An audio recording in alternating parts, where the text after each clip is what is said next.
Namaste, welcome to EduNine Career Guidance, Josh Innovations Private Limited, EduNine Overseas Consultancy.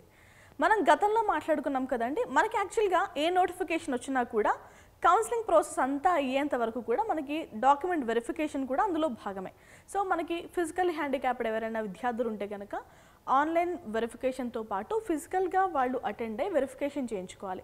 దానికోసం కొన్ని centres అయితే వాళ్ళు అంటే కౌన్సిలింగ్ అథారిటీ బాడీస్ వాళ్ళు అసైన్ చేస్తూ ఉంటారు. ఇప్పుడు నేను చెప్పబోయే అప్డేట్ ఏంటంటే, సో ఆంధ్రప్రదేశ్లో ఫిజికల్లీ హ్యాండిక్యాప్డ్ వాళ్ళకి ఎంసీసీ కౌన్సిలింగ్లో అంటే నీట్ ఎగ్జామ్లో క్వాలిఫై ఉన్న విద్యార్థులు ఎవరైతే అప్లై చేసుకుంటున్నారో ఎంబీబీఎస్ అడ్మిషన్స్కి, సో గతంలో ఎయిమ్స్ మంగళగిరిని కూడా మీరు వెళ్ళి వెరిఫికేషన్ చేయించుకోవచ్చు అంటూ సెంటర్గా ఇచ్చారు.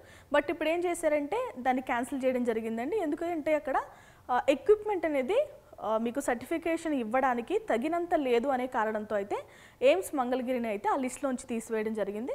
సో ఫిజికల్లీ హ్యాండిక్యాప్డ్ విద్యార్థులు ఎవరైనా ఉంటే గనక వెరిఫికేషన్ కోసం మంగళగిరికి వెళ్ళాలనుకుంటున్నారో అయితే గనక మీ ఆప్షన్ అయితే కంపల్సరీ చేంజ్ చేసుకోవాలి. ఓకేనా? సో ఇదండి మనకి ఎంసీసీ నుంచి వచ్చిన లేటెస్ట్ అప్డేట్. సో ఎయిమ్స్ మంగళగిరిని ఎవరైనా ఆప్ట్ చేసుకుని ఉంటే వెరిఫికేషన్ కోసం మీరు వేరే లొకేషన్ అయితే పెట్టుకోవాల్సిన అవసరం ఉంటుంది వెరిఫికేషన్ కోసం. ఓకేనా?